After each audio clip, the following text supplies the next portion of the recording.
Noël, la famille réunie. Des lumières dorées clignotant dans les sapins. L'arôme de cannelle dans l'air. Des rires retentissant dans la pièce.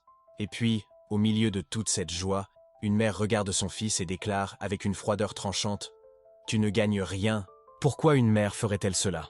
Pourquoi, au moment le plus sacré de l'année, humilierait-elle son propre fils devant toute la famille ?» Ceci est l'histoire de Thomas. Un homme de 32 ans qui a passé des décennies invisibles aux yeux de sa propre mère, qui a reçu des miettes là où son frère recevait des festins, qui a été jugé, méprisé, rejeté. 3 ans plus tard, il est revenu. Non comme le fils suppliant qu'elle connaissait, mais comme quelqu'un qui avait finalement découvert sa propre valeur. Et le cadeau qu'il avait apporté a exposé la vraie nature de son avarice à toute la famille. Cette histoire va remettre en question tout ce que vous pensez sur l'amour maternel, le favoritisme familial et le prix de la dignité personnelle. Tout a commencé 3 semaines avant Noël. Thomas était dans son petit appartement, regardant par la fenêtre tandis que la neige commençait à tomber doucement sur la ville. Il travaillait comme professeur de mathématiques dans un collège public. Il ne gagnait pas beaucoup. En fait, il avait à peine de quoi payer le loyer à la fin du mois. Mais il y avait quelque chose qu'il faisait toujours, sans manquer un seul an. Acheter des cadeaux de Noël pour sa famille. Thomas tenait l'enveloppe dans ses mains. À l'intérieur, il y avait quelque chose qui lui avait pris des mois pour obtenir. Ce n'était pas cher en termes monétaires, mais c'était d'une valeur bien plus grande que n'importe quelle montre en or ou bijoux brillants. C'était une lettre écrite à la main, où il partageait des souvenirs d'enfance, des moments où sa mère l'avait aidé, des paroles de gratitude profonde. Avec la lettre, il y avait une vieille photo restaurée numériquement. Une image de Thomas enfant, souriant aux côtés de sa mère au parc, des décennies plus tôt. Il avait passé des heures là-dessus. Chaque mot était choisi avec soin. Chaque phrase était un morceau de son cœur. « Elle va adorer ça », pensa Thomas, avec un sourire timide sur les lèvres. Mais Thomas ne savait pas ce qu'il attendait. Il ne savait pas que sa mère, Catherine, avait changé. Ou peut-être avait-elle toujours été ainsi, et lui avait simplement choisi de ne pas voir la vérité. Catherine avait 58 ans. Veuve depuis 5 ans, elle était devenue obsédée par le statut, par les apparences, par ce que les voisins pensaient, parce que les parents diraient. Sa maison était grande, impeccable, décorée avec des meubles coûteux et des œuvres d'art qu'elle tenait à montrer à tous ceux qui la visitaient. Pour Catherine, Noël n'était pas au sujet de la famille. C'était au sujet de démonstration. C'était au sujet de qui donnait les cadeaux les plus chers, les plus impressionnants, les plus dignes d'être affichés sur les réseaux sociaux. Et puis le jour est arrivé. La veille de Noël, la maison de Catherine était remplie de gens. Des oncles, des tantes, des cousins, des amis de la famille. La table était couverte de nourriture gastronomique. Les sapins de Noël, oui, elle en avait 3, brillaient avec des lumières dorées et argentées. La musique de Noël jouait doucement en arrière-plan. Tout semblait parfait. Thomas est arrivé à 19h. Il portait un simple pullover et un pantalon en jean. Rien de sophistiqué, rien qui attire l'attention. Dans ses mains, il portait une enveloppe blanche, légèrement froissée par la nervosité. Catherine le salua avec un baiser froid sur la joue. Ses yeux balayèrent Thomas de haut en bas, et pendant une brève seconde, il vit le jugement sur son visage. Mais elle ne dit rien. Pas encore. La soirée commença. Les gens mangeaient, buvaient, riaient. Thomas essayait de participer aux conversations, mais il sentait une tension dans sa poitrine. Il connaissait sa famille. Il connaissait les comparaisons silencieuses. Il connaissait les regards de pitié quand quelqu'un mentionnait sa profession humble. Et puis le moment est arrivé. Le moment que Catherine attendait avec impatience toute l'année, l'échange de cadeaux. Un par un, les membres de la famille ont commencé à ouvrir leurs cadeaux. Des cris de joie retentissèrent dans la pièce. « Regarde comme c'est beau !»« Ouah, ça doit avoir coûté une fortune !»« Tu n'aurais pas dû !» Catherine souriait largement, hocha de la tête, acceptant les compliments comme s'ils étaient des offrandes à une reine. Puis ce fut le tour de Thomas. Il se leva, tenant l'enveloppe avec les 2 mains. Son cœur battait vite. Il s'approcha de sa mère, qui était assise dans un fauteuil au centre de la pièce, entourée de cadeaux coûteux. Des sacs de marque, des parfums importés, des bijoux brillants. « Maman !» dit Thomas, sa voix à peine un murmure. « J'ai préparé quelque chose de spécial pour toi cette année. » Il tendit l'enveloppe. Catherine regarda l'enveloppe. Puis elle regarda Thomas. Puis elle regarda autour de la salle, comme si elle vérifiait qui prêtait attention. Elle prit l'enveloppe avec 2 doigts, comme si elle tenait quelque chose de sale. Elle l'ouvrit lentement. Elle retira la lettre. Ses yeux parcoururent les premières lignes. Et puis, quelque chose s'est passé. Son visage se tordit. Non pas d'émotion, non pas de gratitude, mais de mépris. « C'est tout ?» dit-elle, assez fort pour que tous l'entendent. La musique semblait avoir cessé. Les conversations s'arrêtèrent. Tous les yeux se tournèrent vers Thomas et Catherine. Thomas avala sa salive. « J'ai écrit chaque mot avec le cœur, maman. Et la photo, j'ai restauré spécialement pour une lettre. Catherine l'interrompit, sa voix désormais chargée d'indignation. Tu me donnes une lettre? Elle jeta l'enveloppe par terre, à côté de ses pieds. La photo glissa hors de l'enveloppe, restant face vers le haut sur le tapis. Thomas la regarda, sa propre image enfant, souriant innocemment. Regarde autour de toi, Thomas, continua Catherine, pointant du doigt les cadeaux autour d'elle. Regarde ce que les autres m'ont donné. Des sacs, des parfums, des bijoux, des choses de valeur. Et toi? Tu m'apportes du papier? Thomas sentit le sang se drainer de son visage. Il essaya de parler, mais les paroles ne sortaient pas. J'ai travaillé toute l'année, maman. Il parvint finalement à dire, sa voix tremblante. Je n'ai pas beaucoup d'argent, mais j'y ai mis tout mon cœur. Le cœur? Catherine eut un rire amer. Le cœur ne paie pas les factures, Thomas. Le cœur ne gagne pas le respect. Si tu m'aimais vraiment, tu aurais trouvé un moyen de me donner quelque chose de digne. Quelque chose que je pourrais montrer aux gens, pas ça. Elle donna un coup de pied à l'enveloppe, la faisant glisser encore plus loin. Et puis, était venu le coup final. Catherine se leva, regarda Thomas droit dans les yeux et avec toute la salle en silence absolu, déclara « Cette année, tu ne reçois rien de moi. Rien. Tu m'as couverte de honte. Tu m'as manqué de respect. Et je ne vais pas récompenser ça. » Thomas sentit comme s'il avait reçu un coup de poing à l'estomac. Il regarda autour de la salle. Certains parents détournèrent le regard, gênés. D'autres observaient avec une curiosité morbide, comme s'ils regardaient un accident de voiture. Certains semblaient même être d'accord avec Catherine, hochant légèrement la tête en approbation. Personne ne se leva pour le défendre. Personne ne dit rien. Thomas regarda la photo par terre. La lettre qu'il avait écrite avec tant de soin. Sa mère, qui le regardait maintenant avec des yeux froids, sans un soupçon de remords. Et puis, sans dire un mot, il se tourna et marcha vers la porte. Chaque pas semblait plus lourd que le précédent. Il pouvait sentir tous les regards fixés sur son dos. Il pouvait entendre les chuchotements qui commençaient dès qu'il passait. Il pouvait sentir l'humiliation brûler dans sa poitrine, ardente comme un feu. Il ouvrit la porte. La neige tombait dehors, blanche et silencieuse.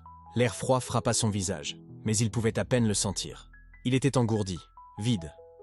Thomas ferma la porte derrière lui et resta debout à l'entrée, regardant le ciel sombre. Son cœur était brisé.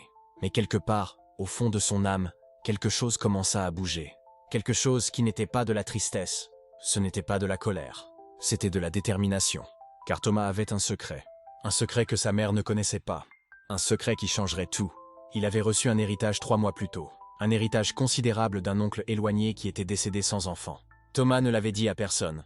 Il avait gardé cet argent, prévoyant de l'utiliser pour aider sa famille s'ils en avaient les besoins.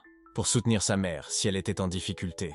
Mais maintenant il voyait tout avec clarté. Catherine n'avait pas besoin d'aide. Elle avait besoin d'une leçon. Et Thomas était sur le point de la lui donner exactement. Il respira profondément, essuya une larme solitaire qui coulait sur son visage. Et puis, avec des pas fermes, il s'éloigna de la maison de sa mère, disparaissant dans la nuit enneigée. Ce que Catherine ne savait pas, ce que personne là-dedans ne savait, c'est que Thomas reviendrait. Et quand il reviendrait, il apporterait avec lui un cadeau qui exposerait le vrai visage de l'avidité de sa mère pour que tous le voient. L'histoire ne faisait que commencer, et la justice, silencieuse et patiente, était déjà en route. Il quitta la maison de sa mère cet après-midi de Noël les mains vides et le cœur lourd. La porte se ferma derrière lui avec un bruit qui résonnerait pendant des jours dans sa mémoire. Ce n'était pas un coup violent, il n'y avait pas de cris finaux. Juste le claquement doux d'une porte qui se ferme, comme s'il n'avait jamais été là. Comme si sa présence n'avait jamais eu d'importance. Le trajet jusqu'à son petit appartement était silencieux. Il n'alluma pas la radio. Il ne mit pas de musique. Il a juste conduit dans les rues décorées de lumières de Noël, regardant les familles à travers les fenêtres illuminées, voyant ce qu'il n'a jamais eu et savait maintenant qu'il n'aurait jamais. La ville célébrait, mais pour lui, ce n'était qu'un autre jour où sa mère choisissait de ne pas le voir. Quand il rentra à la maison, il n'alluma pas les lumières immédiatement. Il s'assit sur le canapé, dans l'obscurité, laissant la réalité de ce qui s'était passé s'installer dans ses os. C'était là, dans ce silence troublé uniquement par le bruit lointain de feux d'artifice, que les souvenirs commencèrent à arriver. Non pas comme un film organisé, mais comme des fragments douloureux qu'il avait passé des années à essayer d'enterrer. Le premier souvenir qui surgit remontait à ses 7 ans. C'était son anniversaire, et il avait économisé son argent en faisant de petits boulots pendant des mois. Laver les voitures des voisins, porter les courses, tout ce qu'un enfant pouvait faire. Il voulait acheter un cadeau pour sa mère. Non pas parce qu'elle l'avait demandé, mais parce qu'il croyait toujours que s'il était assez bon, assez aimant, elle finirait par le regarder de la façon dont elle regardait son frère. Il acheta une tasse. Ce n'était rien d'extravagant, juste une tasse blanche avec des fleurs peintes à la main, vendue par une femme à la foire. Mais pour lui, avec son argent chèrement gagné et son cœur plein d'espoir de 7 ans, c'était tout. Il l'enroula dans du papier journal parce qu'il n'avait pas de papier cadeau, l'attacha avec une ficelle rouge qu'il avait trouvée à la maison, et attendit le moment approprié pour la lui donner. Il se souvenait de la façon dont ses mains tremblaient en lui tendant le paquet. Il se souvenait de la façon dont elle l'avait regardé, puis avait regardé le cadeau, avant de l'écarter simplement sans l'ouvrir. « Je vais le voir plus tard », dit-elle, se tournant déjà vers son frère, qui arrivait de l'école à ce moment-là avec un bulletin rempli de bonnes notes. Il attendit des jours qu'elle l'ouvre. Il attendit des semaines. La tasse est restée là, sur la table de la cuisine, toujours enroulée dans son papier journal froissé, jusqu'au jour où elle a simplement disparu. Il ne demanda jamais ce qu'il en était advenu. Il connaissait déjà la réponse qui faisait trop mal à entendre à voix haute. Mais ce ne fut pas la seule fois. Les souvenirs continuaient à arriver, l'un après l'autre, comme des vagues qu'il ne pouvait pas arrêter. Il y avait ce moment à 10 ans, quand il avait remporté un prix à l'école pour un dessin qu'il avait fait. Ce n'était rien de grandiose, juste une mention honorable dans un concours local, mais la maîtresse avait dit qu'il avait du talent. Elle avait dit qu'il était spécial. Il était rentré à la maison en courant, tenant le certificat comme s'il était en or, impatient de montrer à sa mère qu'il pouvait aussi être une source de fierté. Il l'avait trouvé au salon, entouré de voisines, servant le thé et des biscuits. Au centre de la conversation se trouvait une photo encadrée de son frère, récemment diplômé de l'université, en costume et cravate, arborant ce sourire confiant qui avait toujours semblé si naturel pour lui. Les femmes soupiraient et faisaient des éloges, et sa mère rayonnait de fierté d'une manière qu'il n'avait jamais vue dirigée vers lui. « Maman », avait-il appelé, timide mais plein d'espoir, « regarde ce que j'ai gagné. » Elle s'était tournée, avait vu le certificat froissé dans ses mains d'enfant moite, et son sourire s'était fané juste assez pour qu'il le remarque. « Très bien », avait-elle dit, avec ce ton qui n'était pas vraiment de l'indifférence, mais ce n'était pas non plus de la célébration. C'était de la tolérance. C'était le strict minimum qu'elle pouvait offrir sans paraître cruelle devant les visiteuses. L'une des voisines avait tenté de prendre le certificat pour mieux voir, mais sa mère était déjà revenue à la conversation sur son frère, sur ses perspectives de carrière, sur la petite amie de bonne famille qu'il avait, sur l'avenir brillant qui l'attendait.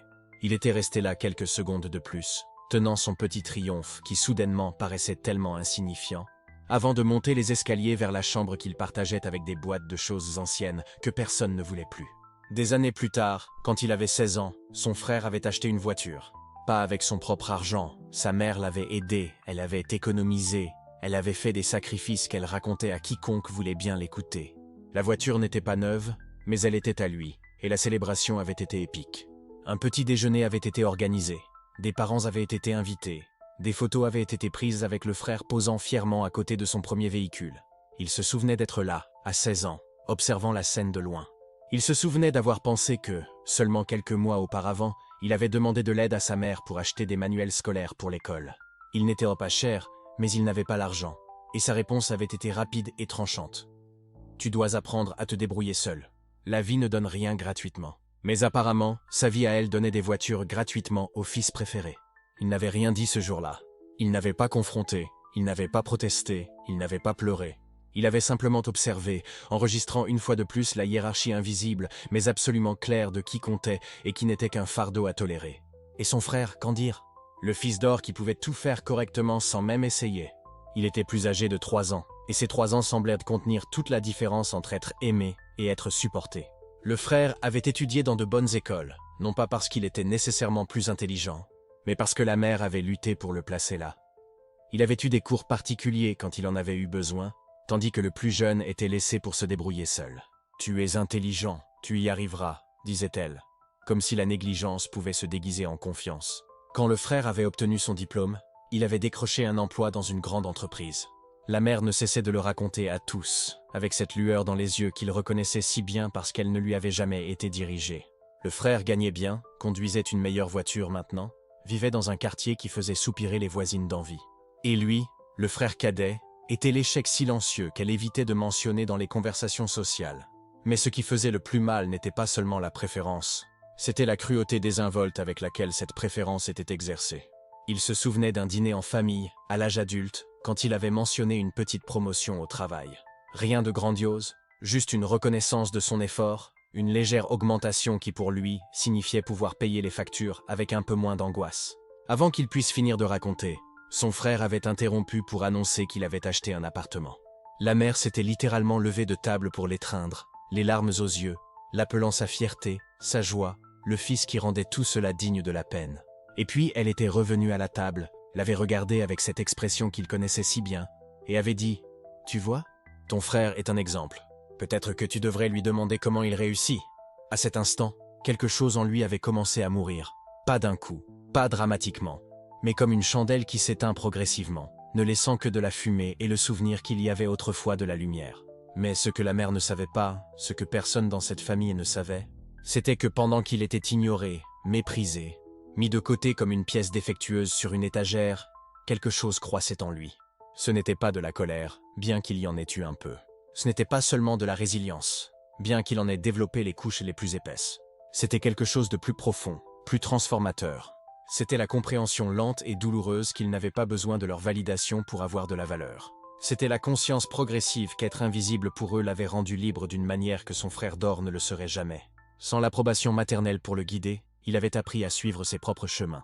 Sans le poids de ses conséquences, il s'était permis d'expérimenter, d'échouer et de réessayer sans la peur paralysante de la décevoir. Parce que comment pouvait-il décevoir quelqu'un qui n'attendait rien de lui dès le départ? Ces dernières années, les choses avaient changé dans sa vie. Des changements qu'il avait gardés privés, des accomplissements qu'il n'avait pas ressenti le besoin d'annoncer à un public qui n'applaudirait jamais de toute façon.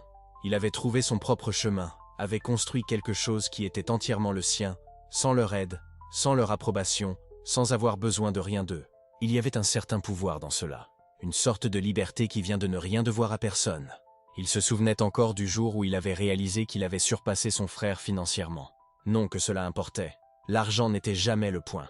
Mais il y avait une certaine ironie satisfaisante, à savoir que le fils raté s'en sortait mieux que le fils réussi.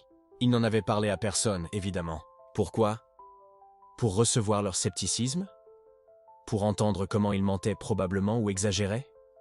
Non, ses succès lui appartenaient, gardés silencieusement comme des graines dans un sol fertile, croissant loin des yeux qui ne voyaient que ce qu'ils voulaient voir. Et maintenant, assis dans l'obscurité de son appartement cette nuit de Noël, après un autre rejet public et humiliant, il se surprit à penser à quelque chose qu'il avait évité de penser pendant des années. Y avait-il une partie d'elle qui pourrait vraiment le voir? Et si elle savait qui il était devenu, ce qu'il avait construit sans son aide, sans le favoritisme qu'elle avait versé sur son frère, est-ce que quelque chose changerait? Probablement pas. Il le savait. Des années de négligence ne s'effacent pas avec des révélations, si dramatiques soient-elles. Mais il y avait une question plus petite, plus humaine, qui persistait. Devrait-il revenir? Des jours s'étaient écoulés depuis Noël. La vie continuait son rythme autour de lui. Le monde ne s'était pas arrêté parce que son cœur traitait des décennies de douleurs comprimées en un seul moment de rejet. Il allait au travail, s'acquittait de ses responsabilités, souriait quand nécessaire, mais une partie de lui était coincée dans cette décision. Une partie de lui voulait simplement aller de l'avant, couper les liens une fois pour toutes. Accepter que certaines personnes ne nous aimeront jamais de la façon dont nous avons besoin d'être aimés, et que c'est peut-être mieux ainsi. Entretenir l'espoir là où il n'y a pas de sol pour le planter est une forme d'auto-torture. Mais une autre partie de lui, cette partie qui portait encore le garçon de 7 ans avec sa tasse enveloppée dans du papier journal, cette partie voulait toujours croire que peut-être, simplement peut-être, il y avait un moyen de la joindre. Non pour prouver quelque chose, non pour cracher son succès à la face ou se venger des humiliations passées, mais peut-être pour lui donner une dernière chance de voir que le fils qu'elle avait rejeté avait autant de valeur que celui qu'elle idolâtrait, peut-être même plus. Et puis, une nuit où il organisait quelques documents à la maison, il trouva quelque chose. Quelque chose qu'il avait gardé depuis longtemps sans vraiment y prêter attention, mais qui maintenant, à la lumière des révélations récentes sur qui il était devenu, prenait un sens tout à fait nouveau. C'était quelque chose qui pouvait tout changer. Non pas parce que c'était cher, bien que ce fût de valeur. Non pas parce que c'était impressionnant, bien que cela n'échappait pas à l'attention. Mais parce que c'était impossible à ignorer. C'était une preuve physique et indéniable que le fils qu'elle avait rejeté à plusieurs reprises était devenu quelqu'un qu'elle n'avait jamais imaginé qu'il puisse être. Il tenait l'objet entre ses mains, sentant son poids, tant littéral que symbolique, et pour la première fois depuis ce Noël humiliant, un petit sourire toucha ses lèvres. Peut-être qu'il reviendrait, après tout. Mais s'il revenait, ce serait à ses conditions. Pas comme le fils suppliant en quête de miettes d'affection. Pas comme l'enfant invisible attendant d'être finalement vu. mais comme l'homme qu'il était devenu malgré elle, non à cause d'elle. Et le présent qu'il apporterait ne serait pas seulement un objet. Ce serait la vérité. Mais quelque chose avait changé dans ce silence glacé de la nuit de Noël. Alors qu'il marchait dans les rues désertes, observant les lumières colorées, aux fenêtres d'étrangers, une détermination étrange a commencé à croître en lui. Ce n'était pas de la rage, ce n'était pas de la vengeance, c'était quelque chose de plus profond, plus calculé. « Je vais revenir », pensa-t-il, mais pas avec ce qu'elle attend. Dans les mois qui ont suivi, il a commencé à se préparer. Pas pour une réconciliation ordinaire, pas pour s'excuser ou implorer l'acceptation. Il construisait quelque chose de différent. Quelque chose qui exposerait la vérité que tout le monde prétendait ne pas voir. La vie qu'il avait construite loin de sa famille n'était pas accidentelle. Alors que la mère dépensait ses économies en cadeaux coûteux pour le fils favori, il avait investi chaque centime dans l'éducation, dans les opportunités, dans la croissance. Sans le filet de sécurité familiale, chaque décision avait du poids, chaque erreur coûtait cher, et chaque victoire était entièrement la sienne. Son entreprise a commencé petit, dans un bureau partagé avec 3 autres start-up ratées. Il travaillait 16 heures par jour, dormait sur un canapé emprunté, économisait jusqu'au dernier euro. Quand d'autres entrepreneurs sortaient pour des déjeuners coûteux, il mangeait un repas froid. Quand des collègues célébraient des succès temporaires par des fêtes extravagantes, il réinvestissait chaque profit. Et cela avait fonctionné. Peu à peu, la petite entreprise a grandi. Les contrats se sont transformés en partenariats. Les partenariats en investissements. Les investissements en une entreprise solide, respectée, lucrative. Il n'avait pas besoin de crier son succès sur les réseaux sociaux. Il n'avait pas besoin d'étaler des voitures importées ou des vêtements de marque. Son succès était de ceux qui construisent en silence des empires, tandis que d'autres construisent des façades. Mais il n'a jamais oublié la boîte vide, n'a jamais oublié le rire cruel, n'a jamais oublié la froideur absolue dans ses yeux maternels. À 32 ans, il était financièrement indépendant, respecté dans son domaine, invité à parler lors de conférences, consulté par des entreprises plus grandes qu'il n'aurait jamais imaginé connaître. Et pourtant, sa famille ne savait rien de tout cela. C'est alors que l'idée a surgi. Cristalline, parfaite. Ce n'était pas une question de prouver sa valeur. Il avait déjà prouvé à lui-même. C'était une question d'exposer l'hypocrisie, de révéler ce qui comptait vraiment pour cette femme qui l'avait engendré, mais ne l'avait jamais aimé vraiment. Il a commencé à planifier son retour. Pendant ce temps, à 300 km de distance, la mère suivait sa routine. Une routine qui révélait, jour après jour, exactement qui elle était. Jeudi matin. La voisine de l'appartement à côté, Madame Marthe, a frappé à la porte pour demander à emprunter du sucre. Madame Marthe vivait seule, touchait une pension, minimale, et luttait pour préserver sa dignité malgré les difficultés. La mère a entrouvert la porte juste assez pour parler, sans l'inviter à entrer. « Du sucre ? Ah, ma fille, ça vient de finir ici aussi », a-t-elle menti, alors qu'à côté d'elle, sur le comptoir de la cuisine, un paquet de 2 kilos était bien visible. « Tu as déjà essayé de demander à Françoise du 302 ? Je crois qu'elle en a. » Madame Marthe a remercié, gênée, et s'est éloignée. La porte s'est fermée. Aucun remords, aucune hésitation. Après tout, prêter du sucre aux pauvres était un gaspillage. Ils ne rendaient jamais rien en retour. Mais le vendredi suivant, quand la cousine riche est venue visiter, conduisant son SUV importé, la porte s'est grande ouverte avant même qu'elle n'appuie sur la sonnette. « Claire, quel plaisir. Entre, entre. J'ai fait ce gâteau que tu adores. Le café est déjà prêt. » La différence n'était pas subtile. Elle était éclatante, calculée.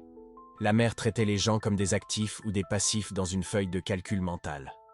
Ceux qui possédèrent de l'argent, du statut, des connexions utiles, recevaient de grands sourires et une hospitalité chaleureuse. Ceux qui n'avaient du rien à offrir recevèrent des portes semi-fermées et des mensonges glaciales. Et elle ne voyait aucun problème à cela. Pour elle, c'était simplement être maligne. Prendre soin de ses intérêts. Ne pas se mélanger avec n'importe qui. Dans les conversations avec ses amis, lors de cafés de l'après-midi remplis de commérages, elle racontait sa version de l'histoire du fils ingrat. « Tu peux croire qu'il a eu le culot de me donner une boîte vide à Noël ? Vide, après, tout ce que j'ai fait pour lui. J'ai élevé ce garçon, je lui ai donné à manger, des vêtements, un toit, et il me remercie avec une humiliation pareille devant toute la famille. » Les amis hochèrent la tête, solidaires. Personne ne demandait ce qu'il y avait dans la boîte avant qu'elle ne soit vide. Personne ne questionnait si elle avait traité les 2 fils de la même manière. Personne ne voulait connaître la vérité complète. L'histoire réconfortante était bien plus facile à accepter. Et le fils préféré, il continuait de recevoir tout. Un nouvel appartement? La mère lui avait prêté de l'argent sans intérêt. Une voiture? Elle avait versé l'acompte. Des problèmes au travail? Elle avait utilisé ses connexions pour lui trouver un autre emploi. Il était gâté, protégé, blindé contre les conséquences de ses propres erreurs. Tandis que l'autre, fils, avait appris à nager en eau profonde. Celui-ci n'avait jamais eu besoin de quitter la pataugeoire. Mais l'univers a des façons curieuses d'équilibrer les choses. Et l'équilibre s'approchait. Ce garçon a toujours été bizarre de toute façon, commentait tante Régine, qui n'avait jamais échangé 3 phrases avec lui en 20 ans. Très renfermé. Il ne se mélangeait pas. Mais la mère a aussi sa part de culpabilité.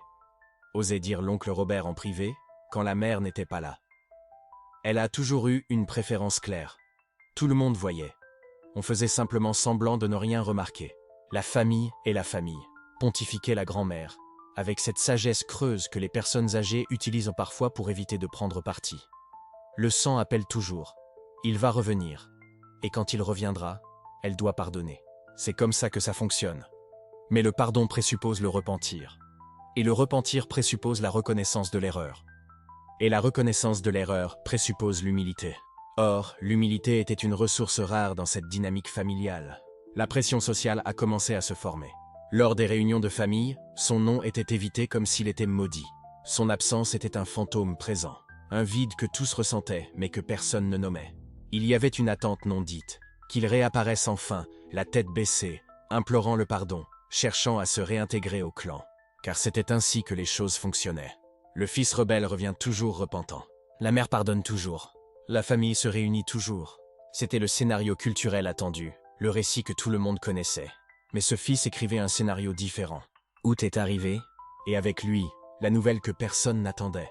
La cousine Claire, celle avec le SUV importé, l'a mentionné casuellement pendant un déjeuner. Vous saviez qu'il revient? Il sera ici pour l'anniversaire de grand-mère le mois prochain. Le silence à table a été absolu. Qui t'a dit ça? A demandé la mère, essayant de paraître indifférente mais trahissant de la nervosité dans sa voix. Lui-même. Il m'a écrit la semaine dernière. Il a dit qu'il voulait revoir la famille. La mère a digéré l'information. Surprise, curiosité et quelque chose de plus. Une lueur de satisfaction. Enfin, il a compris, a-t-elle pensé. Il va venir implorer mon pardon. Il va reconnaître qu'il avait tort.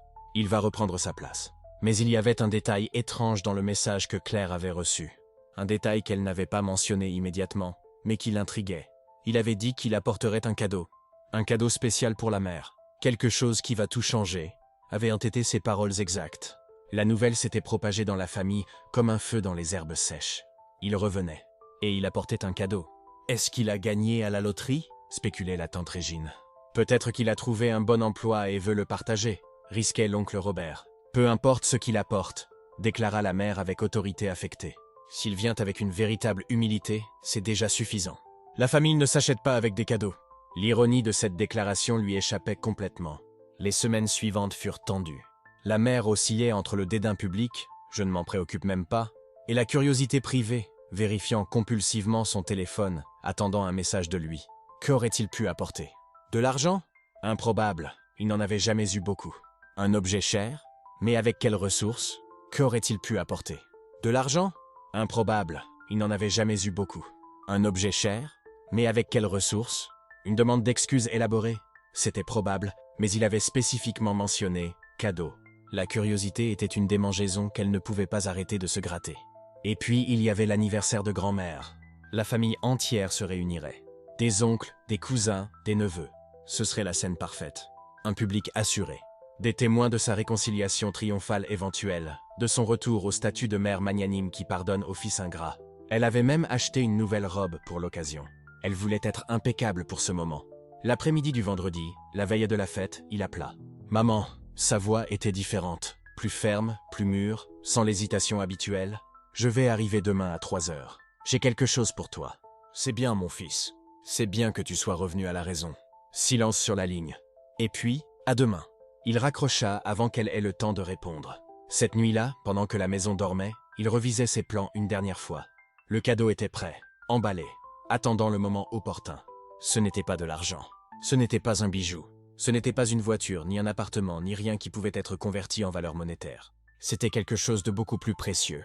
Et beaucoup plus dévastateur. C'était la vérité, emballée sous une forme qu'elle ne pourrait pas ignorer, distordre ou réinterpréter. Une vérité qui exposerait, devant toute la famille, ce qui comptait vraiment pour elle. Une vérité qui révélerait la nature exacte de sa générosité et de son amour maternel. Il sourit. Ce n'était pas un sourire cruel. C'était le sourire de quelqu'un qui avait finalement trouvé la paix en faisant la bonne chose, indépendamment des conséquences. Demain, à 3 heures de l'après-midi, tout changerait. Le cadeau qu'il apporterait ne détruirait pas seulement la fantaisie qu'elle avait construite sur elle-même. Il détruirait la fantaisie que toute la famille avait convenu de maintenir. Et parfois, la vérité est le cadeau le plus cruel que quelqu'un puisse recevoir. Surtout quand cette vérité vient emballée avec un ruban parfait, livrée avec une tranquillité inébranlable, devant des témoins qui ne pourront pas nier ce qu'ils ont vu. Demain, 3 heures, le moment de la révélation. La salle était pleine, mais elle semblait trop petite pour contenir toute l'attention. C'était Noël à nouveau. 3 ans après ce Noël funeste. Le Noël où il n'avait reçu rien. Le Noël où la mère le regarda droit dans les yeux et déclara « Tu ne mérites rien ».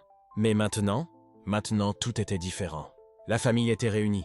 Des cousins, des oncles, des grands-parents. La table principale était dressée avec une nappe rouge coûteuse, des assiettes en porcelaine que la mère ne sortait qu'en occasion spéciale, et une pièce centrale dorée qu'elle avait achetée quelques semaines auparavant. Tout parfait, tout contrôlé, exactement comme elle l'aimait. Les invités conversaient gaiement. L'oncle Marc riait fort en racontant une blague. La cousine Julie montrait des photos du bébé sur son téléphone. La grand-mère était assise dans son fauteuil habituel, observant tout avec ce regard fatigué de quelqu'un qui avait déjà vu cette scène se répéter des dizaines de fois. Et au centre de tout, comme toujours, elle était là, la matriarche, la reine du royaume, la femme qui décidait qui méritait l'amour et qui méritait l'indifférence, la mère. Elle portait une robe vert foncé, parfaitement ajustée, avec un collier de perles qui brillait sous la lumière du lustre. Ses cheveux étaient impeccables, le maquillage subtil mais présent. Elle souriait, saluait, posait des questions sur la vie de chacun avec cet intérêt superficiel qui semblait sincère, mais ne l'était jamais. Et puis, la sonnette retentit. La conversation ne s'arrêta pas.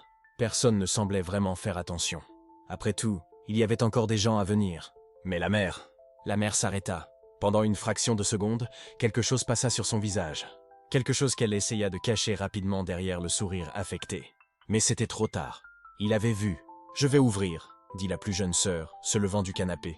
La mère acquiesça, mais ses yeux restaient fixés sur la porte. Comme si, d'une certaine manière, elle avait déjà deviné qui était de l'autre côté. La porte s'ouvrit. Et là, il était. La salle ne se silencia pas immédiatement. Les conversations continuèrent quelques secondes de plus. Mais peu à peu, les voix s'éteignirent. Les têtes se tournèrent. Les regards convergèrent. Parce que la personne qui entra par la porte n'était pas le garçon mince et honteux dont il se souvenait. Ce n'était pas le fils négligé qui avait quitté cette maison 3 ans auparavant, avec un vieux sac à dos sur les épaules et le cœur brisé. Non, c'était un homme. Il était vêtu d'un costume gris foncé, parfaitement coupé, qui mettait en valeur chaque ligne de son corps. La posture était droite, confiante. Il n'entra pas hésitant, regardant le sol comme il avait l'habitude de le faire. Il entra la tête haute, les épaules en arrière et un regard. Un regard qui disait qu'il savait exactement qui il était. Et, plus important encore, il savait ce qu'il valait. « Salut, tout le monde », dit-il, voix calme et ferme. L'oncle Marc a été le premier à réagir. Il s'est levé rapidement, un grand sourire, et il a marché vers lui. « Wow, mec, regarde-toi. Tu as changé, non? T'es encore plus grand !» Il a souri. Un sourire courtois, mais pas effusif. « Salut, oncle. C'est bon de te voir. » Les autres ont commencé à s'approcher. La cousine Julie, le cousin André, tous commentant sur sa bonne mine, sur son allure, sur la générosité du temps qui avait passé. Mais il n'écoutait pas vraiment. Parce que ses yeux, depuis qu'il était entré, étaient fixés sur une seule personne. Elle. La mère était debout près de la table, tenant un verre de vin, observant. Elle ne s'était pas déplacée. Elle n'était pas venue le saluer, simplement. Elle observait, et il observait en retour. Pendant de longues secondes, ils se sont affrontés du regard. La salle continuait à s'animer autour d'eux, mais entre eux deux, il y avait un silence pesant. Un silence chargé d'années de douleur, de rejet, de paroles jamais dites. Et puis, finalement, elle a parlé. « Tu es venu !» Sa voix était plate, ni froide, ni chaleureuse, simplement neutre. « Je suis venu », a-t-il répondu, gardant le même ton neutre. Elle a pris une gorgée de vin, les yeux toujours fixés sur lui. « Je ne savais pas que tu allais venir. Tu m'as invité. J'ai invité toute la famille. Je ne m'attendais pas à ce que tout le monde vienne. La phrase était une pique, subtile mais pointue. Un rappel qu'il n'avait jamais été une priorité. Que sa présence était optionnelle. Mais il n'a pas mordu à l'hameçon. Il n'a pas réagi. Il a simplement hoché légèrement la tête, comme s'il avait parfaitement compris le message et avait choisi de l'ignorer. Et cela l'a irrité. Il l'a remarqué. La façon dont ses doigts ont serré le verre un peu plus fort. La façon dont sa mâchoire s'est contractée une seconde avant de se détendre à nouveau. Elle n'était pas habituée à être ignorée. Elle n'était pas habituée à perdre le contrôle. « Bon », a-t-elle dit, se tournant légèrement vers la salle. « Puisque tu es là, fais comme chez toi. Fais comme chez toi. » Comme s'il était un invité. Comme si ce n'avait pas été la maison où il avait grandi. Comme s'il n'avait pas passé des années à essayer désespérément d'être regardé, d'être aimé, d'être bon pour elle. Mais il n'a rien dit. Il a simplement hoché la tête à nouveau et il a marché vers la salle, saluant les autres membres de la famille avec une cordialité courtoise, mais distante. Le frère aîné était assis sur le canapé en train de consulter son téléphone. Quand il a vu son frère cadet entrer, il a levé brièvement les yeux, a fait un rapide signe de la main et s'est replongé dans l'écran. Pas d'étreinte, pas de « tu m'as manqué, mec », rien. Et le plus jeune l'a remarqué. Bien sûr qu'il l'a remarqué. Mais une fois de plus, il n'a pas réagi. Il s'est simplement assis sur une chaise vide, a accepté un verre d'eau que la tante lui offrait, et il est resté là, observant. La cousine Julie s'est approchée, souriante. « Mec, tu vas super bien. Qu'est-ce que tu fais? Tu travailles dans quoi ?» Il a souri en retour. « J'ai mon propre business. Conseil. » « Conseil ?» Elle semblait impressionnée. « C'est chic. Ça va bien ?» « Ça va très bien. » Ce n'était pas un mensonge. Après avoir quitté la maison, il avait travaillé comme un fou. 2 emplois, étudiait le soir, économisait chaque centime. Et peu à peu, il avait construit quelque chose de réel, quelque chose qui était à lui. Et maintenant, 3 ans plus tard, il n'était plus ce garçon brisé qui mendiait des miettes d'affection. Il était quelqu'un. Il avait de la valeur, et il le savait. La mère observait de loin. Il sentait son regard sur lui, même quand il ne regardait pas directement. Elle analysait. Elle essayait de comprendre. Elle essayait de découvrir ce qui avait changé. Et il l'a laissé se poser la question. Le dîner a été servi. La table était abondante. Dinde rôti, farce, riz, salade, dessert. Tout parfait. Tout ostentatoire. Comme toujours. Ils se sont assis. La mère, comme d'habitude, en bout de table. Le frère aîné à sa droite. Et lui. Il a été placé près de la fin de la table. Loin, comme toujours. Mais cette fois, il s'en fichait. En fait, il a presque souri. Pendant le dîner, la conversation a coulé naturellement. L'oncle Marc a raconté des histoires. La grand-mère s'est plainte que le repas était trop salé. Le frère aîné a parlé de la nouvelle voiture que la mère lui avait achetée le mois dernier. C'est un modèle importé, a-t-il dit, enthousiaste. Sièges en cuir, toit ouvrant, système audio Bose. Maman a vraiment assuré le coup avec ce présent. La mère a souri, fière. Tu le mérites, fils. Tu travailles tellement. Tu travailles tellement. Le plus jeune a failli s'étouffer avec l'eau. Le frère aîné n'avait jamais travaillé un seul jour de sa vie. Il vivait aux dépens de la mère. Il conduisait des voitures qu'elle payait. Il vivait sur son argent de poche. Mais il le méritait. Bien sûr, le repas a continué. Et puis, après le dessert, la mère a tapoté légèrement son verre avec une cuillère, attirant l'attention de tous. « Bon, puisque nous sommes tous là, » a-t-elle commencé, un large sourire sur le visage. « Je crois qu'il est temps de faire l'échange de cadeaux. » La salle s'est animée. Les enfants ont couru vers le sapin. Les adultes se sont levés, prenant les cadeaux qu'ils avaient apportés. Et le plus jeune est resté assis, tranquille, observateur. La mère a commencé à distribuer les cadeaux. Pour le frère aîné, une montre chère. Pour la cousine Julie, un ensemble de bijoux. Pour l'oncle Marc, une bouteille de whisky importée. Elle remettait chaque cadeau avec pompe, avec des sourires, avec des paroles affectueuses. Et puis, elle a regardé le plus jeune. « Et pour toi ?» a-t-elle dit en prenant une petite boîte emballée dans du papier doré. « J'ai apporté ça. » Elle a tendu la boîte. Il l'a regardée. Pas la boîte, elle. Et lentement, il s'est levé. La salle est devenue silencieuse. Tous regardaient. Il s'est avancé vers la mère. Il a pris la petite boîte. Il l'a ouverte. À l'intérieur, il y avait une paire de boutons de manchette. Simple, bon marché. Du genre qu'on achète dans n'importe quel grand magasin. Il les a regardés. Puis il a regardé la mère. Et ensuite, sans dire un mot, il a fermé la boîte. « Merci », dit-il d'une voix neutre. La mère sembla satisfaite, comme si elle avait rempli son rôle de mère généreuse. Et mère cadeau. Et alors il parla. « J'ai aussi apporté un cadeau. Pour toi. » Toute la pièce se tourna vers lui. La mère cligna des yeux, surprise. « Pour moi ?»« Oui. » Il marcha jusqu'au sac qu'il avait laissé près de la porte en entrant. Il prit une boîte. Ce n'était pas grand, ce n'était pas voyant, mais c'était emballé avec soin. Papier noir, Reuben Argent. Il revint et lui tendit la boîte. La mère regarda la boîte, puis vers lui. Il y avait quelque chose dans ses yeux, de la curiosité, et peut-être une lueur de convoitise, parce qu'elle avait toujours aimé les cadeaux, surtout les chers. Elle prit la boîte, la pesa dans sa main, sourit légèrement. « Qu'est-ce que c'est » demanda-t-elle sur ce ton de fausse modestie. « Ouvre » dit-il simplement. Toute la pièce observait maintenant, tous les yeux fixés sur la mère et le cadeau. Elle commença à ouvrir, lentement, savourant l'attention. Et quand elle finalement enleva le papier, cela révéla une simple boîte, en bois, sans rien d'écrit dessus. Elle fronça les sourcils, mais continua. Ouvrit la boîte, et s'arrêta. Son expression changea lentement. La curiosité fit place à la confusion. Cette confusion se transforma en quelque chose de plus profond. Elle regarda à l'intérieur de la boîte pendant de longues secondes, sans rien dire, sans bouger. Et alors, finalement, elle leva les yeux vers son fils. « Qu'est-ce que c'est » Sa voix était basse, tendue. Il ne répondit pas immédiatement. Il la fixa simplement. Calme, ferme. Et alors, d'une voix claire et délibérée, il dit « C'est ce que tu mérites vraiment, maman. » Le silence qui suivit fut absolu. La mère regarda de nouveau dans la boîte. Ses mains tremblaient légèrement. Elle essaya de le cacher, mais il le vit. Toute la pièce était confuse. L'oncle Marc se pencha pour essayer de voir ce qu'il y avait à l'intérieur de la boîte. La cousine Julie chuchota quelque chose à son mari. Le frère aîné se leva du canapé, fronçant les sourcils. « Maman, qu'est-ce que c'est » demanda-t-il. Mais la mère ne répondit pas. Elle continua simplement à regarder à l'intérieur de la boîte, comme si elle essayait de traiter, d'essayer de comprendre, d'essayer de décider comment réagir.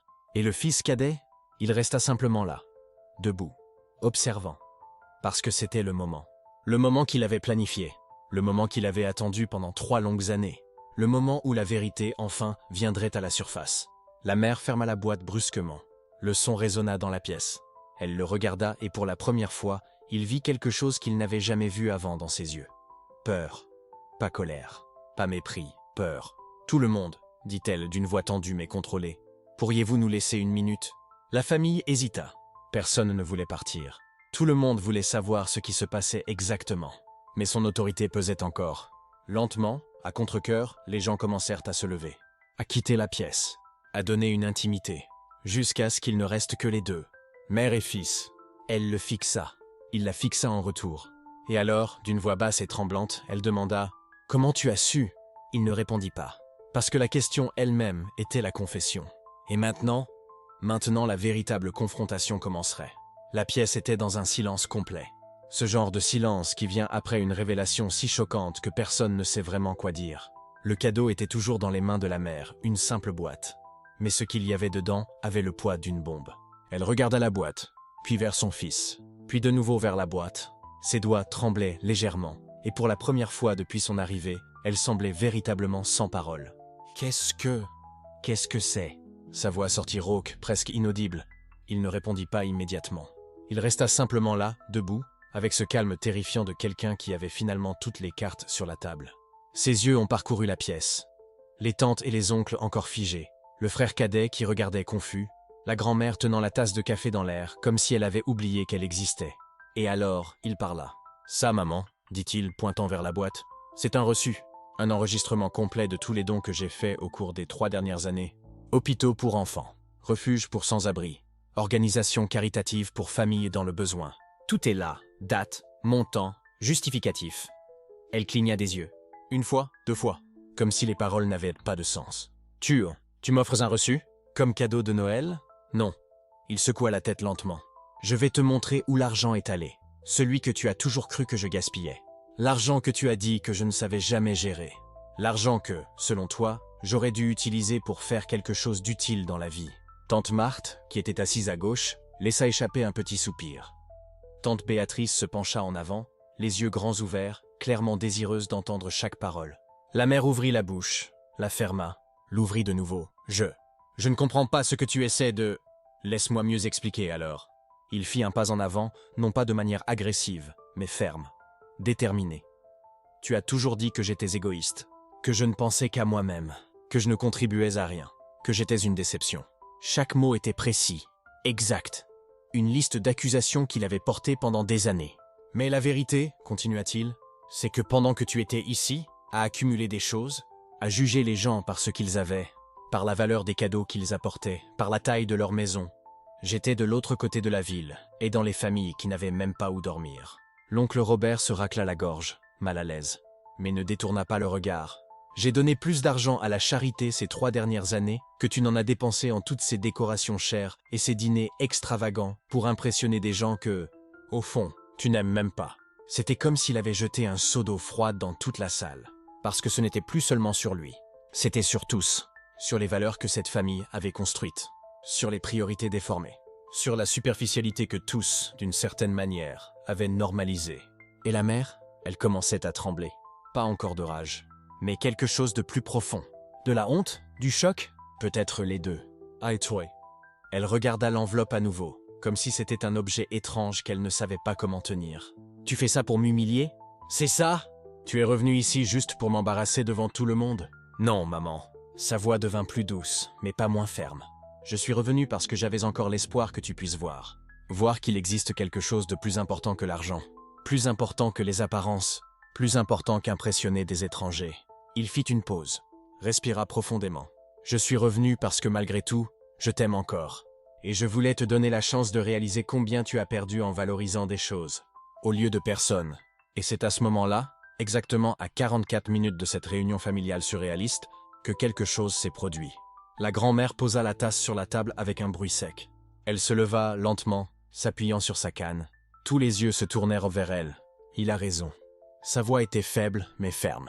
Dieu me pardonne, mais il a tout à fait raison. La mère se tourna vers sa propre mère, bouche bée. « Maman, tu ne peux pas être sérieuse. »« Je suis très sérieuse. » La grand-mère fit un pas vers sa fille. « Je t'ai élevé mieux que ça. Je t'ai appris que la famille vient d'abord, que l'amour ne se mesure pas en euros, que la générosité ne concerne pas combien tu dépenses, mais combien tu te soucies. » Elle pointa du doigt vers le fils, le petit-fils qui avait été rejeté. « Et ce garçon ici, il a appris ses leçons. Pas de toi, mais malgré toi. » Toute la salle semblait aspirer l'air d'un coup. Tante Béatrice se couvrit la bouche avec la main. L'oncle Robert regarda le sol. Et le frère cadet, jusqu'à présent silencieux, parla enfin. « Je savais. » Sa voix était basse, honteuse. « Je savais qu'il donnait à la charité. Il me l'a dit une fois, et je n'ai rien dit parce que je pensais que ce n'était pas important. » Tous le regardèrent maintenant. Le frère préféré. Le fils qui avait toujours reçu la meilleure chambre, les meilleurs cadeaux, la meilleure attention. Mais j'avais tort. Il leva les yeux, regardant directement son frère aîné. J'avais tort de ne pas te défendre. Tort d'accepter tout en silence. Tort d'être complice de tout ça. Le fils aîné cligna des yeux, surpris. Il ne s'y attendait clairement pas. Mais avant qu'il ne puisse répondre, une autre voix coupa le silence. J'ai aussi été complice. Tante Marthe leva la main, comme si elle était dans une confession collective. Combien de fois suis-je restée silencieuse quand tu, ma sœur, disais du mal de lui? Combien de fois ai-je fait semblant de ne pas voir la différence de traitement? Combien de fois ai-je privilégié la paix au lieu de défendre ce qui était juste? Ces paroles étaient comme un barrage qui cédait. Et une fois qu'elle a commencé, d'autres ont suivi. Moi aussi. L'oncle Robert dit d'une voix grave. J'ai toujours trouvé ça étrange. J'ai toujours senti qu'il y avait quelque chose de mal. Mais je n'ai rien dit. Je l'ai jugé. Tante Béatrice admit, les larmes aux yeux. J'ai cru aux choses que tu disais, ma sœur. J'ai cru qu'il était irresponsable, qu'il était paresseux, qu'il ne valait rien. Et je ne me suis jamais arrêté pour me demander si c'était vrai. Un par un, il parlait, admettant, reconnaissant, et la mère, elle était au centre de tout, tenant cette enveloppe, complètement isolée par l'avidité qu'elle avait construite au fil des ans. Parce que c'était la vérité qui devenait douloureusement claire. L'avidité n'isole pas seulement financièrement, elle isole émotionnellement, socialement, moralement. La mère avait passé des années à construire une forteresse d'apparence, de jugement, de valeurs déformées. Et maintenant, avec une seule révélation, cette forteresse s'effondrait. Et personne ne courait pour la retenir. « Vous vous retournez contre moi ?» Sa voix tremblait, un étrange mélange d'indignation et de vulnérabilité. « À cause de lui? Après tout ce que j'ai fait pour cette famille? Ce n'est pas une question de se retourner contre toi, maman. » Dit le fils, et il y avait une profonde tristesse dans sa voix maintenant. C'est une question de reconnaître la vérité. C'est une question d'arrêter de faire semblant que tout va bien quand ce n'est pas le cas. C'est une question d'être enfin honnête. Elle regarda autour d'elle, vers sa propre mère qui la regardait avec déception, vers le fils cadet qui ne pouvait pas la regarder dans les yeux, vers les frères et belles-sœurs tous avec des expressions qui alternaient entre l'embarras et la honte d'autrui. Et pour la première fois, peut-être de toute sa vie, elle réalisa qu'elle était seule. Pas physiquement, la salle était pleine de gens, mais émotionnellement, elle était complètement, dévastatriellement seule. Parce que la vérité est que personne ne défend l'avidité quand elle est exposée à la lumière. Personne ne se range du côté de quelqu'un qui valorise les choses plus que les personnes. Personne n'applaudit l'égoïsme déguisé en pragmatisme. Ses doigts se desserrèrent autour de l'enveloppe. Elle tomba sur le sol, les papiers se dispersant autour de ses pieds. Des reçus de dons, des preuves de générosité, des preuves concrètes que le fils qu'elle avait rejeté était, en fait, tout ce qu'elle prétendait être et ne l'avait jamais été. Sa voix s'est cassée. Ce n'était pas une excuse, pas encore, mais c'était quelque chose, une fissure dans l'armure d'orgueil qu'elle portait depuis si longtemps. Je ne savais pas, je pensais que... Les paroles sont mortes dans sa gorge. Parce que qu'aurait-elle pu dire? Je pensais que tu étais un échec, ne sonne pas mieux quand la personne prouve le contraire. Je pensais que l'argent était tout, n'est pas une défense. C'est un aveu. Le fils la regardait, pas avec colère, pas avec vengeance, mais avec quelque chose qui faisait encore plus mal, de la compassion. Je ne suis pas venu ici pour te détruire, maman. Il a dit doucement. Je suis venu ici pour te montrer qu'il y a encore du temps pour changer, du temps pour faire des choix différents, du temps pour réaliser que l'amour que tu cherches tant dans les choses a toujours été chez les gens. Il a regardé autour de la salle, établissant un contact visuel avec chaque membre de la famille. Il n'est pas trop tard pour aucun d'entre nous. Il n'est pas trop tard pour choisir le caractère au lieu du portefeuille, la générosité au lieu de la cupidité, les gens au lieu des possessions. Et puis, il a commencé à se tourner vers la porte. « Attends !» La voix de la mère était si faible qu'on l'entendait à peine. « Tu t'en vas encore ?» Il s'est arrêté. Il a tourné légèrement la tête, mais ne s'est pas complètement retourné. « Je ne m'en vais pas, maman. Je ne m'en suis jamais allé. C'est toi qui m'as poussé dehors. » Il a fait une pause, mais la porte est toujours ouverte, de ma part. Quand tu décideras que tu valorises le fils que tu as, au lieu du fils que tu aurais voulu que je sois, je serai ici. Silence. Et puis, il est parti. Il n'a pas claqué la porte. Il n'a pas fait de scène. Il a simplement quitté. Avec la dignité de quelqu'un qui avait dit sa vérité et n'avait besoin d'aucune validation externe pour savoir qu'il avait raison. La salle est restée en silence pendant de longues secondes. Personne ne savait quoi dire. Quoi faire? Comment traiter tout cela? La mère est restée là, au milieu de la salle, entourée de papiers de dons éparpillés à ses pieds, entourée d'une famille qui la voyait maintenant d'un autre œil. La grand-mère a été la première à bouger. Elle a lentement marché jusqu'à sa fille, a mis sa main sur l'épaule de sa fille et a dit quelque chose de si simple mais si dévastateur. Tu as perdu le plus beau cadeau que tu aies jamais eu. Et ce n'était aucun de ces objets que tu valorises tant. C'était lui. Et avec cela, elle a également quitté la salle, laissant sa fille seule avec le poids de ses propres choix. Un à un, les autres ont commencé à se lever. Pas en hâte, mais aussi sans rester. Tante Béatrice a donné une tape inconfortable sur l'épaule de sa sœur avant de partir. Oncle Robert s'est simplement contenté de hocher la tête et est parti. Le plus jeune frère a hésité plus longtemps, clairement déchiré entre la loyauté envers la mère et la vérité qu'il venait de témoigner. Mais à la fin, il est aussi parti. Parce que parfois, le silence est la réponse la plus honnête que nous puissions donner. La mère est restée seule dans la salle à manger. Les lumières du sapin de Noël clignotaient toujours joyeusement, complètement inconsciente de la dévastation émotionnelle qui venait de se produire. Les cadeaux coûteux restaient toujours sous le sapin, parfaitement enveloppés, parfaitement inutiles. Elle a regardé vers le bas, vers les papiers éparpillés, vers les reçus des hôpitaux pour enfants, vers les dons au refuge, vers la générosité documentée d'un fils qu'elle avait appelé égoïste, et lentement, très lentement, elle s'est agenouillée. Elle a pris l'un des papiers, l'a lu, en a pris un autre. L'a aussi lu, chaque reçu était un coup de poignard. Chaque don, une preuve. Chaque acte de bonté enregistré, une condamnation de ses propres valeurs déformées. Ses mains ont commencé à trembler pour de bon maintenant. Pas de colère, pas d'indignation, mais quelque chose de bien plus profond. Quelque chose qu'elle avait évité de ressentir pendant des années. La honte, la vraie honte. Pas celle superficielle, d'être surprise dans un mensonge social, mais celle qui coupe jusqu'à l'os. Celle qui te fait remettre en question qui tu es devenu et comment tu en es arrivé là. Et là, seule dans cette salle à manger somptueuse, entourée de décorations coûteuses et de cadeaux matériels, elle a finalement compris ce que le fils avait voulu lui faire voir. Elle avait perdu. Pas l'argument, pas la discussion, mais quelque chose d'infiniment plus précieux. Elle avait perdu la chance de connaître qui le fils était vraiment. Elle avait perdu des années de relations authentiques. Elle avait perdu l'opportunité d'être partie de la bonté qu'il répandait dans le monde. Elle avait perdu tout ce qui importait vraiment, parce qu'elle avait trop longtemps compté ce qui n'importait pas. Et maintenant elle était seule avec cette vérité. Une vérité qu'aucune quantité d'argent, aucun cadeau coûteux, aucune grande maison ne pouvait dissimuler. À l'extérieur, le fils est entré dans sa voiture. Les clés tremblaient légèrement dans ses mains. Pas parce qu'il était nerveux, mais parce que, enfin, après tout ce temps, il avait dit tout ce qu'il avait besoin de dire. Il avait exposé la vérité. Pas par vengeance, pas par cruauté, mais parce que parfois, la vérité c'est la seule chose qui peut briser les cycles destructeurs. La seule chose qui peut forcer les changements nécessaires. Il a tourné la clé. La rue était sombre, seules les lumières de Noël des maisons voisines illuminant son chemin. Et tandis qu'il conduisait, une question résonnait dans son esprit. Qu'est-ce qui vient maintenant? Il avait fait sa part. Il avait montré la vérité. Il avait donné à la mère et à la famille l'opportunité de voir. Mais qu'allait-il faire de cette vérité? L'ignorer et revenir aux anciens schémas?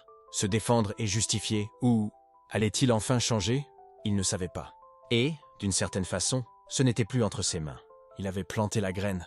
Maintenant, c'était à eux de décider s'ils allaient l'arroser ou la laisser se dessécher. Et tandis que la voiture disparaissait dans la nuit, la maison restait derrière, silencieuse, pesante, chargée du poids des vérités enfin dites et des choix qui devaient encore être faits. La question n'était plus de savoir si la mère avait été exposée. Elle l'avait été. La question maintenant était, qu'allait-elle faire avec cette exposition? Allait-elle se défendre jusqu'au bout, protégeant son ego et perdant tout ce qui était véritablement précieux? Ou allait-elle avoir le courage de se regarder dans le miroir, d'admettre ses erreurs et de tenter de reconstruire ce qu'elle avait brisé? Cette réponse, seul le temps le dirait.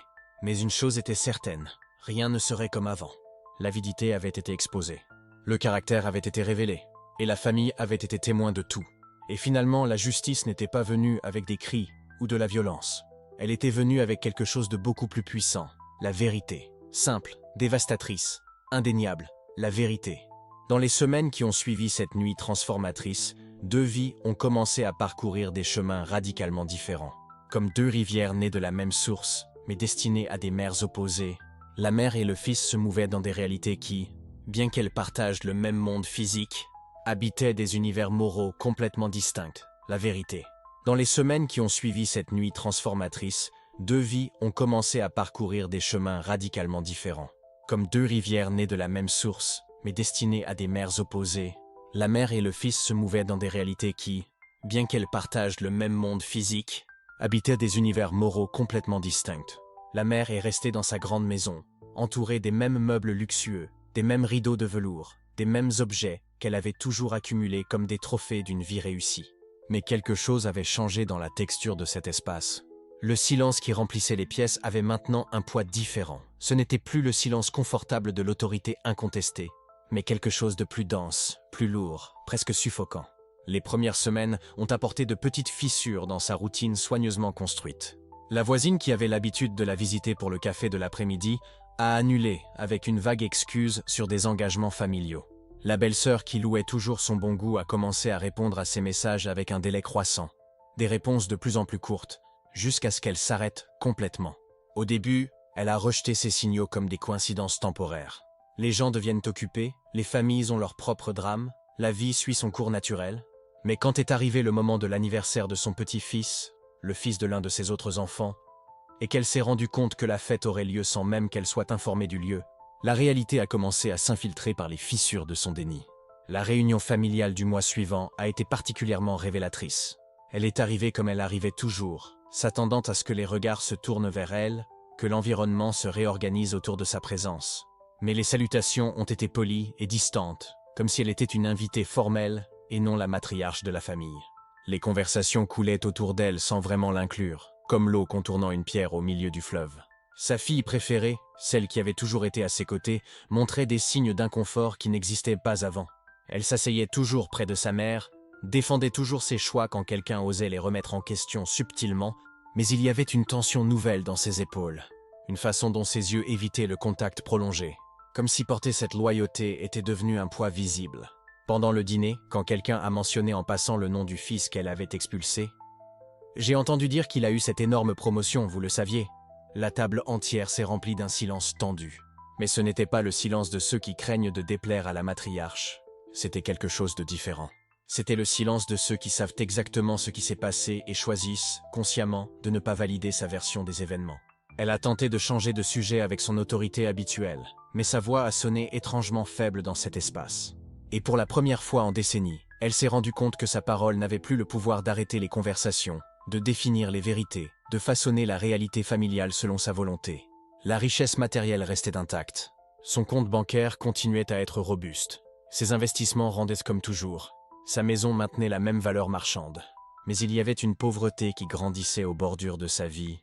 La pauvreté de l'objectif, de la connexion véritable, d'être vu comme quelque chose d'autre qu'une figure qui inspire l'obligation ou la prudence. Un après-midi particulièrement silencieux, assise seule dans son salon parfaitement décoré, elle a regardé autour d'elle et a eu une pensée qu'elle a essayé d'éloigner immédiatement. Tout cela, les meubles chers, les rideaux importés, les objets rares, n'étaient que des choses. Et les choses ne remplissent pas l'espace de la même manière que les gens. Ils ne vous regardent pas en retour quand vous cherchez la validation. Ils ne répondent pas à vos justifications. Ils ne réchauffent pas l'environnement avec des rires authentiques ou des conversations qui vont au-delà des formalités polies. Mais reconnaître ce vide exigerait d'admettre qu'elle avait fait des choix erronés. Et elle avait construit une vie entière sur la conviction que ses choix étaient toujours, indiscutablement, corrects. Alors elle a repoussé la pensée, comme elle avait repoussé tant d'autres pensées inconfortables au fil des ans, et a allumé la télévision pour remplir le silence avec des voix qui ne s'attendaient pas à ce qu'elle réponde. Pendant ce temps, de l'autre côté de la ville, dans une vie qu'elle avait tenté de contrôler et avait finalement libérée, son fils s'épanouissait de façon qui le surprenait même lui-même. La promotion qu'il avait obtenue au travail n'était pas accidentelle. Libre du poids émotionnel de chercher une approbation impossible, il avait canalisé cette énergie vers son propre développement. Les nuits qu'il passait auparavant avec anxiété, passant en revue les conversations familiales et se demandant ce qu'il avait fait de mal, étaient maintenant consacrées à des cours, des lectures, des projets qui l'intéressaient véritablement. Ses collègues ont remarqué le changement. Il y avait une légèreté nouvelle dans sa présence, une confiance qui ne provenait pas de l'arrogance, mais de celui qui avait enfin cessé de se mesurer à des règles étrangères. Quand son chef lui a offert la direction d'un nouveau département, une position qu'il n'aurait jamais envisagé d'être apte à occuper 6 mois auparavant, il l'a acceptée sans cette voix intérieure d'auto-sabotage qui avait l'habitude de paralyser ses ambitions. Mais la transformation la plus profonde se produisait dans le domaine des relations. Pour la première fois de sa vie adulte, il s'était autorisé à être vraiment connu par les gens. Pas la version éditée, soigneusement construite pour éviter les jugements. Pas le fils perpétuellement à la recherche d'approbation, pesant chaque mot pour ne pas décevoir. Juste lui, avec ses blessures, ses petites victoires, ses mauvaises blagues, ses passions authentiques. Il a trouvé sa famille choisie dans les endroits les plus inattendus. La collègue de travail qui est devenue confidente, partageant autour d'un thé glacé, après de longs jours de travail, les histoires de ses propres batailles familiales. Le groupe de bénévolat auquel il a commencé à participer les samedis matins, où il a découvert que aider les autres qui faisaient face au rejet familial était aussi une façon de guérir ses propres blessures. Le voisin âgé qui l'invitait à des dîners occasionnels et le traitait avec ce type d'intérêt authentique qu'il avait toujours souhaité de sa propre mère. Il y avait aussi une femme, quelqu'un qui apparut dans sa vie sans l'éclat dramatique des films romantiques, mais avec la douceur tranquille de quelque chose qui avait simplement du sens. Elle l'a connu déjà libre, déjà entier dans son imperfection, et n'a pas cherché à le changer ou à le façonner. Elle l'a simplement vu. Et être vu, véritablement vu et pourtant accepté, était une expérience si profonde qu'il devait parfois s'arrêter au milieu de conversations ordinaires et respirer profondément pour traiter l'immensité de ce cadeau simple. Un samedi après-midi, 6 mois après cette nuit transformatrice, il était dans un parc aidant à organiser une foire d'adoption d'animaux pour l'abri local. Le soleil filtré par les arbres créait des jeux de lumière et d'ombre sur le sol. Les enfants riaient en nourrissant les chiots. Les bénévoles conversaient avec enthousiasme en montant les tentes. Et au milieu de tout ce mouvement, en arrangeant une pancarte indiquant où les familles pouvaient poser des questions sur l'adoption, il eut une révélation si simple et si profonde qu'il dut arrêter ce qu'il faisait. Il était heureux. Pas le bonheur conditionnel de quand les choses allaient bien. Pas le bonheur performatif qu'il exhibait pour se convaincre que tout allait bien, mais un bonheur tranquille, enraciné, qui venait de savoir qui il était et d'aimer cette personne. À ce moment, il pensa à sa mère, pas avec la colère qu'il avait consumée auparavant, pas avec le désir désespéré de reconnaissance qui l'avait paralysé, juste avec une tristesse tendre, celle que nous ressentons pour les gens qui ont choisi des cages quand les portes étaient ouvertes.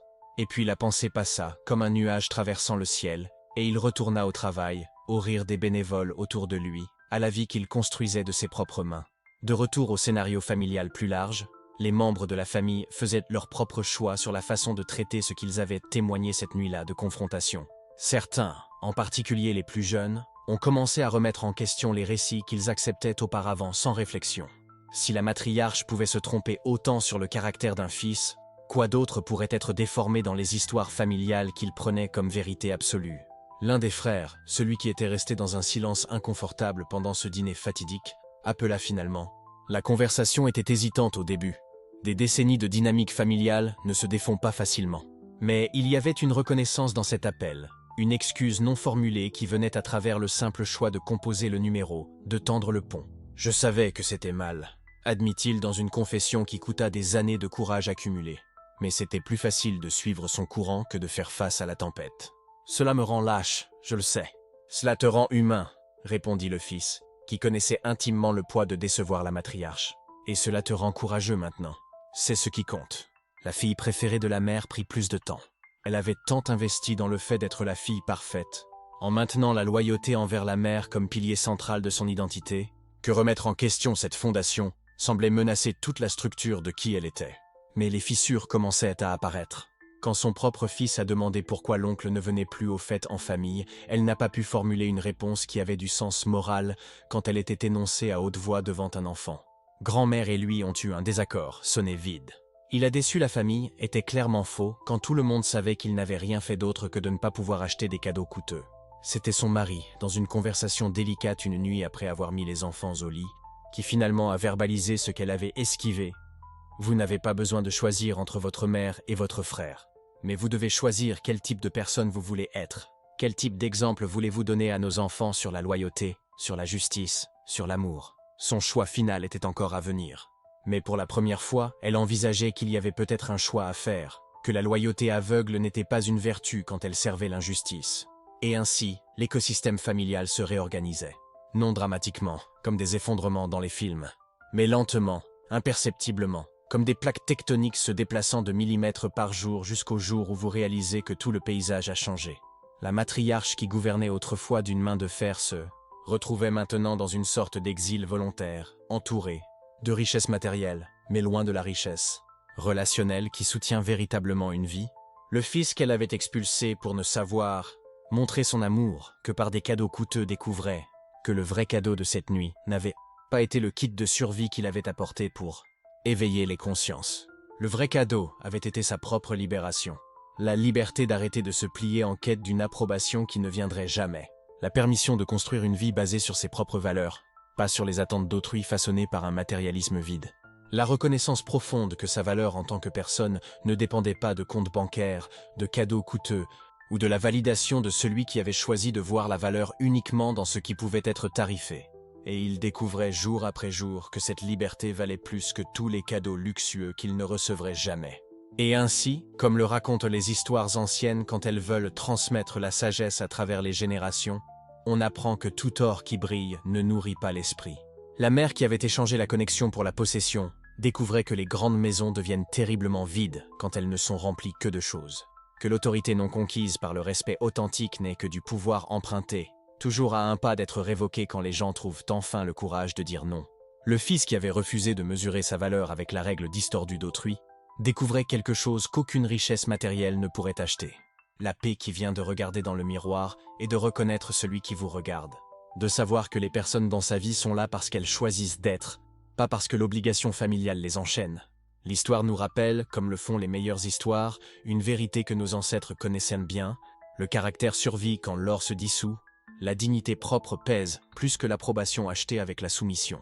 Et parfois, le plus grand acte d'amour que nous pouvons réaliser, pour nous-mêmes et paradoxalement pour les autres, est de refuser de participer à des dynamiques qui nous diminuent.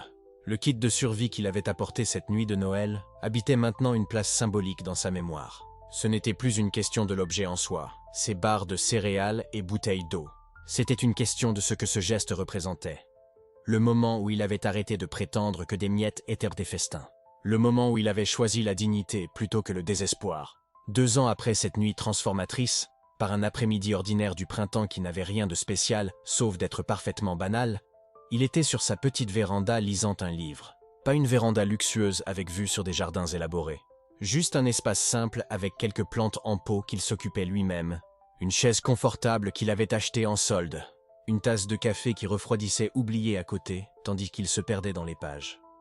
La femme qui partageait sa vie sortit avec 2 assiettes de fruits coupés, s'asseyant sur la chaise à côté de lui sans avoir besoin de dire quoi que ce soit, juste d'exister dans le même espace, à l'aise dans le silence qui n'avait pas besoin d'être rempli de performances ou de preuves d'affection. Le téléphone sonna, l'un de ses frères l'invitant au barbecue de fin de semaine, mentionnant en passant qu'il y aurait un match de football après, et ce serait bien s'il apportait cette fameuse sauce qu'il avait faite à la dernière réunion. Des conversations simples, une inclusion naturelle, une famille redéfinie. Quand il raccrocha le téléphone et tourna son regard vers la véranda, vers la femme à côté de lui lisant son propre magazine, vers les plantes qui grandissaient parce qu'il les arrosait avec constance et soin, vers la vie absolument ordinaire et extraordinairement sienne qu'il avait construite, il ressentit ce bonheur enraciné à nouveau. Et pour la première fois de toute sa vie, il réalisa qu'il ne pensait plus à l'approbation de sa mère. Pas comme quelque chose qu'il cherchait, pas comme quelque chose dont l'absence faisait mal. Il n'y pensait simplement plus. Elle était devenue non pertinente pour son bonheur, non pas de manière vengeresse ou amère, mais de la façon la plus libératrice possible, avec une indifférence paisible. La vraie victoire n'a pas été de prouver sa valeur pour elle, ce fut d'arrêter d'avoir besoin de prouver. Ceci, alors, est la sagesse que l'histoire offre à ceux qui ont des oreilles pour entendre. Vous ne devez fidélité à ceux qui traitent votre cœur comme une marchandise négociable. Vous ne devez pas d'excuses pour établir des limites qui protègent votre dignité. Vous ne devez pas d'explications élaborées sur pourquoi vous refusez d'accepter des miettes quand vous méritez une place à la table. Et peut-être le plus important, vous n'avez pas besoin d'attendre que ceux qui vous ont blessé reconnaissent la blessure pour commencer votre guérison. La validation que vous cherchez ne viendra pas d'eux, elle viendra de vous-même, dans ce moment sacré où vous décidez que vous êtes déjà suffisant exactement comme vous êtes. Il y a de la force à s'éloigner des batailles qui ne peuvent être gagnées qu'au prix de votre propre âme. Il y a du courage à choisir la paix plutôt que la vengeance. Il y a une profonde sagesse à reconnaître que certaines personnes, peu importe combien nous les aimons, peu importe le sang que nous partageons, simplement n'ont pas la capacité de nous donner ce dont nous avons besoin. Et c'est bon. Nous pouvons les aimer à distance tout en construisant des vies pleines, loin de leur portée toxique. Le fils de cette histoire n'a pas attendu que la mère change. Il n'a pas gaspillé d'années, essayant de la réparer, de mieux s'expliquer, d'être plus parfait jusqu'à finalement mériter son amour. Il a simplement quitté. Et en quittant, il a découvert l'accès à une vie qu'il n'aurait jamais su être possible, tant qu'il aurait été courbé, se cherchant l'approbation au mauvais endroit. Alors cette histoire se termine non pas par une réconciliation forcée ou une vengeance satisfaisante. Elle se termine par quelque chose de plus rare et plus précieux. Une libération véritable. Et si vous qui écoutez cette histoire reconnaissez des fragments de votre propre vie en elle, si vous voyez des reflets de relations où votre valeur est constamment remise en question, où l'amour vient avec des conditions impossibles, où vous vous contorsionnez en essayant d'être suffisant pour des personnes qui ont choisi de voir l'insuffisance, alors que cette histoire soit votre signal de réveil. Vous méritez plus que des miettes émotionnelles. Vous méritez d'être vu, valorisé, aimé, sans avoir besoin d'acheter ou de performer cet amour. Et si ceux qui devraient l'offrir librement refusent de le faire, vous avez la permission, une permission sacrée, absolue, de construire une famille parmi ceux qui reconnaissent votre valeur sans que vous ayez besoin de le prouver constamment. Le cadeau le plus précieux que vous pouvez vous offrir ne vient pas dans un emballage luxueux. Il vient dans le moment silencieux où vous choisissez votre propre paix plutôt que l'approbation des autres. Dans le moment où vous arrêtez enfin, magnifiquement, de vous diminuer pour tenir dans des espaces trop petits pour votre âme. Et dans ce moment sacré de choix personnel plutôt que d'obligations toxiques, vous découvrez ce que le fils de cette histoire a découvert. Que la liberté n'a jamais eu besoin de validation externe, que vous avez toujours été suffisant, et que la vie que vous méritiez attendait patiemment de l'autre côté du courage de vous éloigner de ce qui vous diminuait. C'est la sagesse, c'est le cadeau, c'est la fin de l'histoire. Et peut-être, si vous le permettez, c'est aussi le début de la vôtre.